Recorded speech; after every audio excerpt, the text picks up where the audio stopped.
कार्यक्रम की प्रमुख अतिथि आदरणीय डॉक्टर नीरजा गुप्ता जी,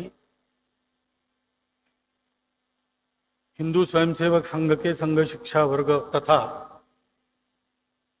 सेविका समिति के शिक्षा वर्ग के दोनों माननीय सर्वाधिकारी, आदरणीय प्रांत संघ चालक जी, उपस्थित अन्य अधिकारी गण एवं आत्मीय शिक्षार्थी बंधु, नागरिक सज्जन, माता भगिनी,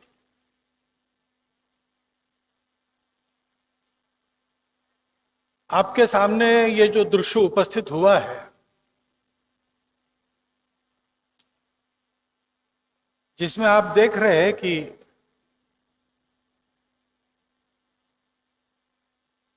सभी पांचों उपमहाद्वीपों से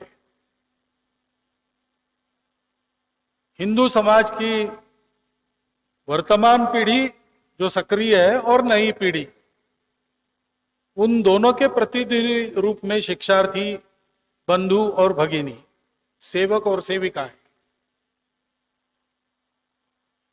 यहां पर संघ का प्रशिक्षण ले रही है। सांघिक गीत में वर्णन हुआ उसका, देश देश में हर समाज में विश्व धर्म को लेकर संघ मंत्र का स्वर गूंजा। कई कारणों से ये दृश्य रोचक लगता है,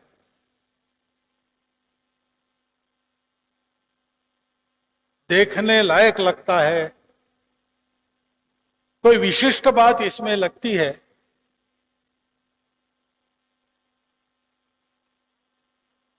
एक छोटा सा संघ आज उसका एक विश्वव्यापी स्वरूप है।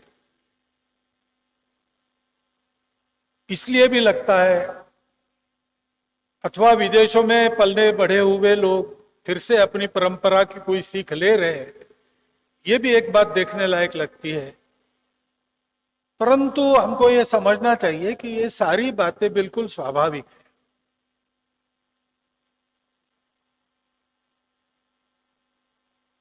डॉक्टर गुप्ता ने हमको बताया, डायास्पोरा दो जगह स्फुरित होता है। मुझे स्मरण आया, एक रवि महाराज थे, शायद कैरिबियंस में थे, और कैरिबियंस के हिंदू तरुणों का, तरुणियों का वो एकत्रीकरण साल में एक बार करते थे। अच्छी खासी उसकी तैयारी होती थी।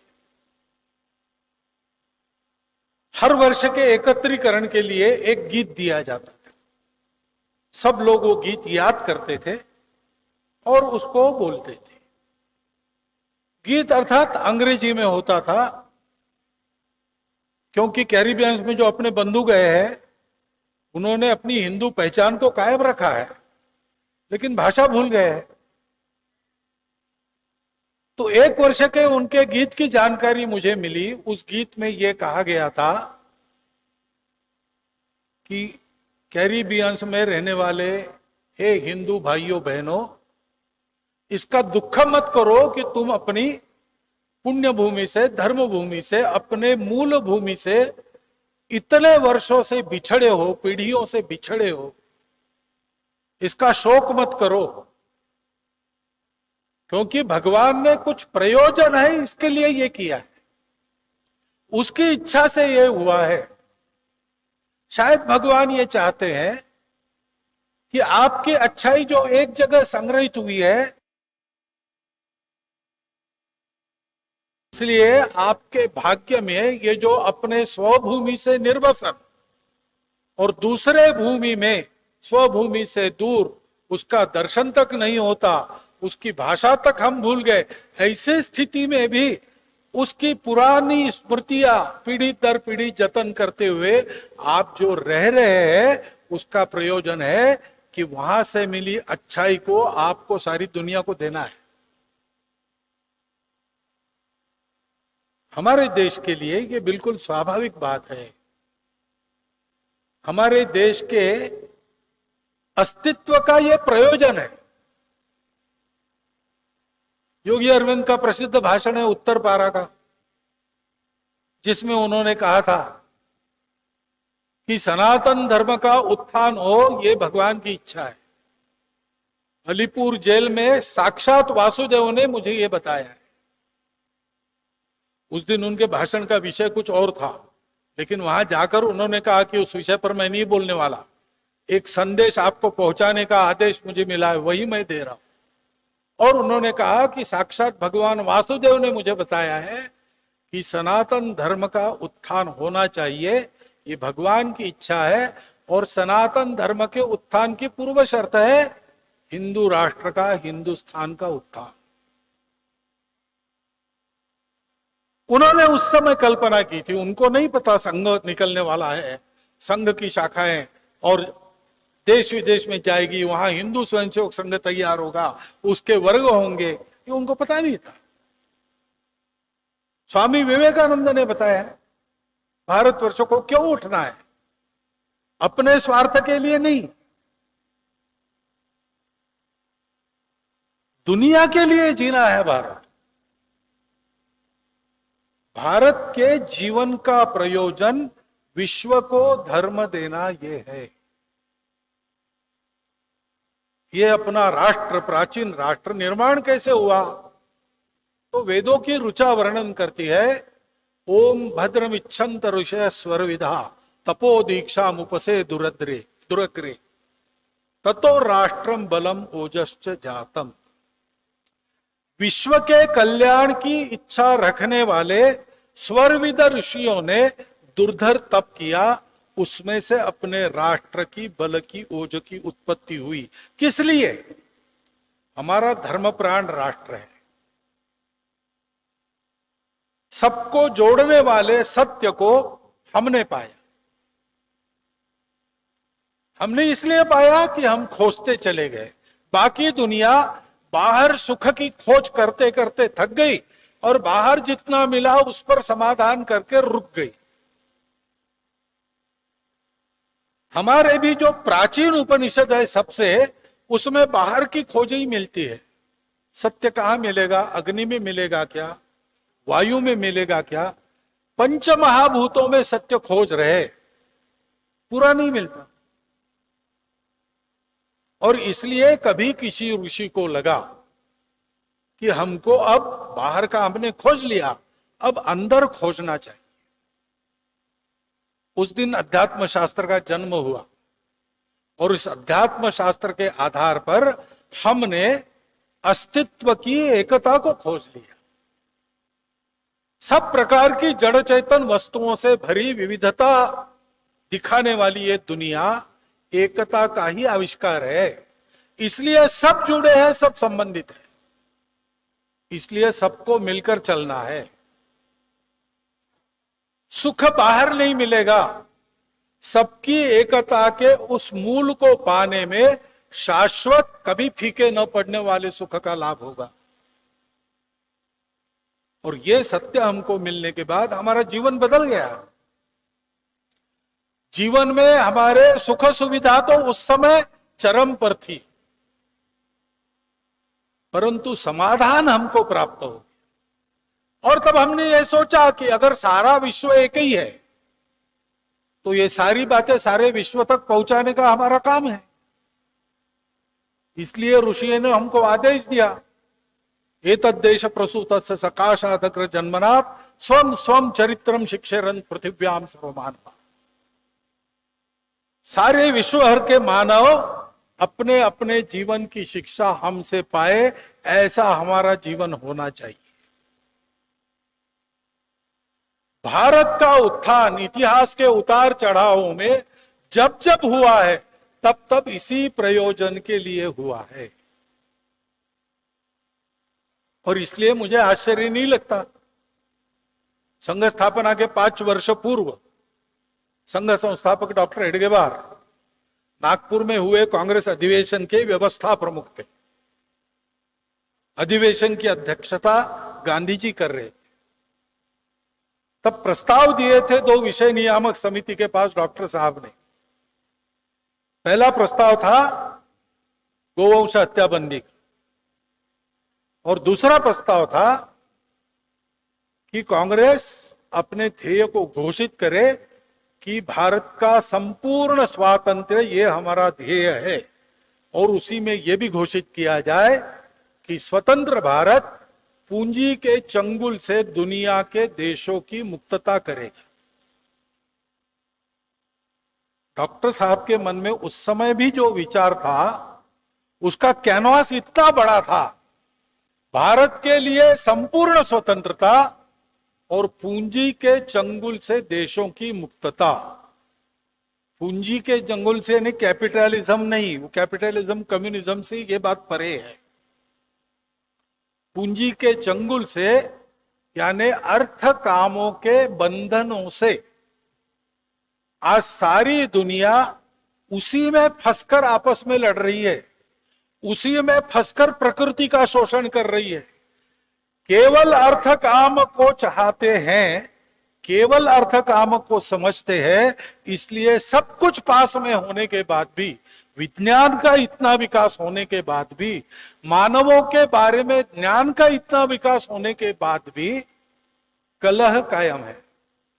पर्यावरण का संकट दरवाजा खटखटा रहा है। दुनिया रहेगी कि नहीं रहेगी ऐसा भय उत्पन्न हो रहा है। युद्ध थमते नहीं, संकुचितता, कट्टरता मिटती नहीं।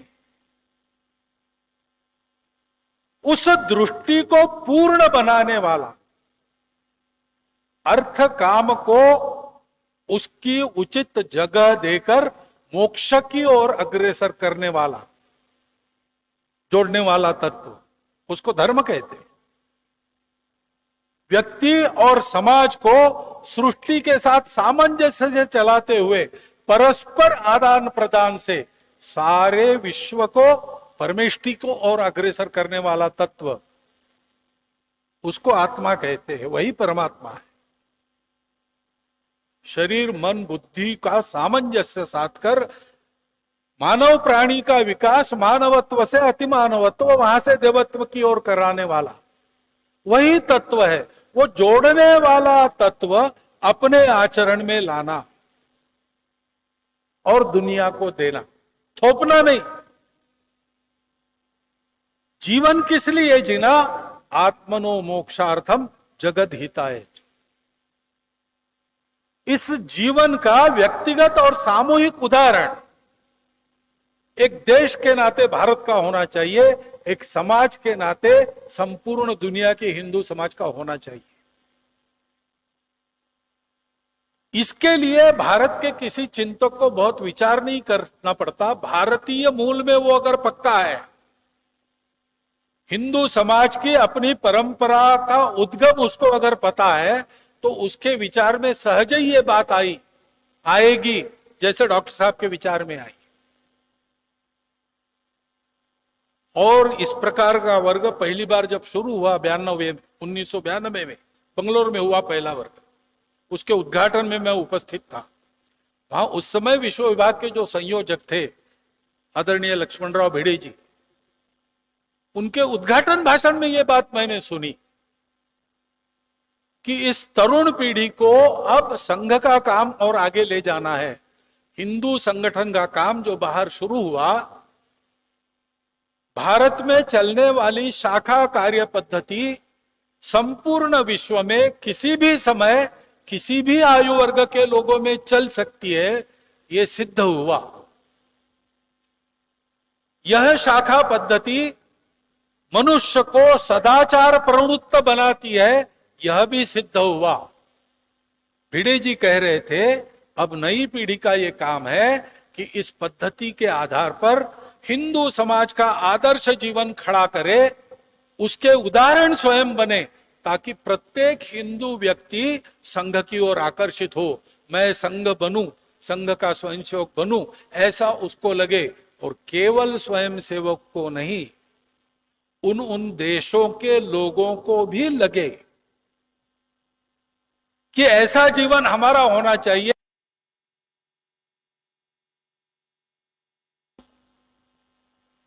यह बिल्कुल स्वाभाविक प्रक्रिया है।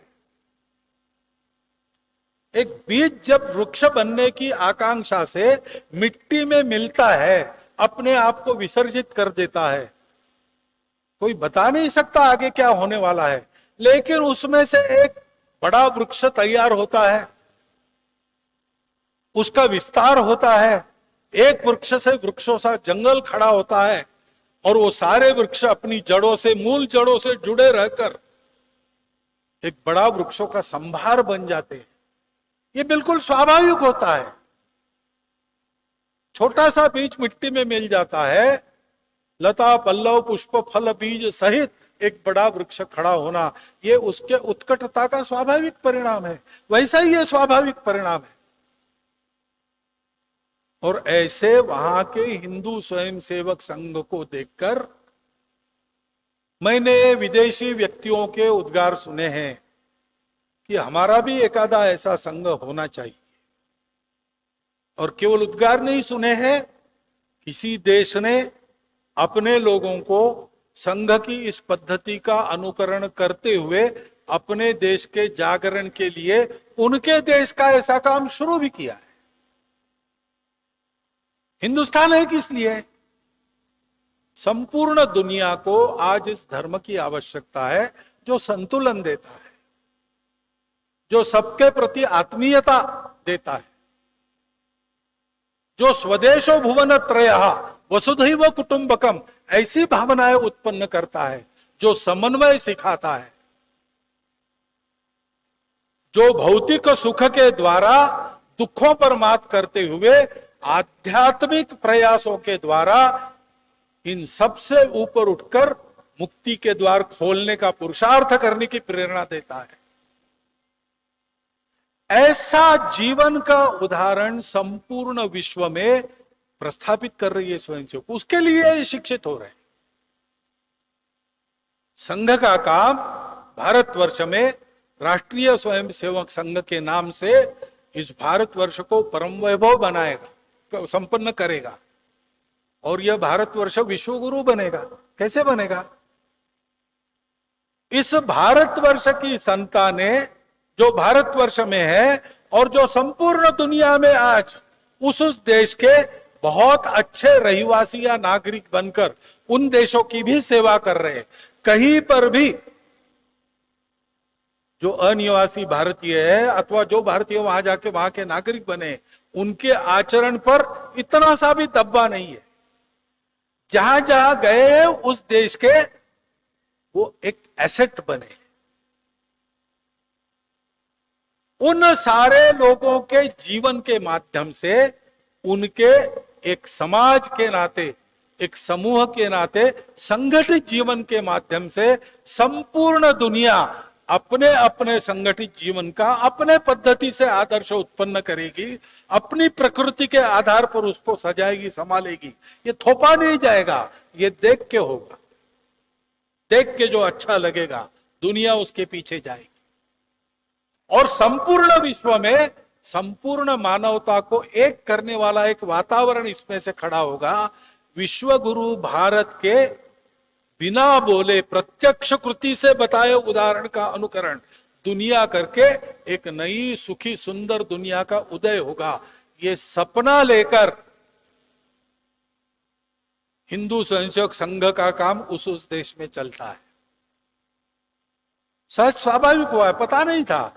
जहाज पर जा रहे थे 1946 में, लगा कि हम संघ के स्वयंसेवक रोज प्रार्थना होनी चाहिए। एक संघ के स्वयंसेवक ने जहाज तो अंदर चला आया था समुद्र के, लेकिन जिधर से आया था भारत की ओर मुंह करके नमस्ते सदा वत्सले मातृभूमि शुरू किया। दूसरा एक स्वयंसेवक पास में था, उसने सुना, वो भी जाके शामिल हो गया। जहाज के डेक पर पहली शाखा लगी। वहां से इन संस्कारों को लेकर ये जो हिंदू स्वयंसेवक संघ उस देश का अलग स्वतंत्र वहां का पंजीकृत संगठन काम करता है, वो केवल हिंदू समाज के लिए नहीं करता है।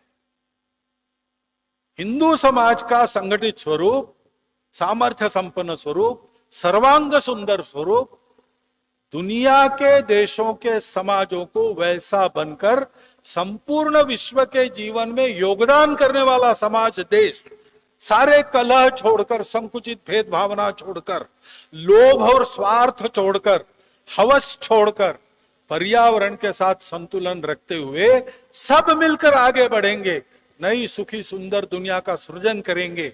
ऐसी इच्छा, संकल्प और पुरुषार्थ जगाने वाला ये काम है।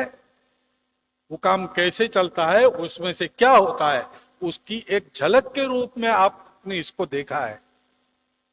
आज आप इसके दर्शक बने हो, लेकिन दर्शक और दृश्य का ये अंतर समाप्त हो जाए और आगे चल के हम भी इसी दृश्य के अंग अपने अपने स्थान पर बने, इसी जीवन को जीने वाले हम भी बन जाए, ऐसा एक आवाहन, ऐसा एक अनुरोध आपके सामने मैं रखता हूं और मेरे 4 शब्द समाप्त कर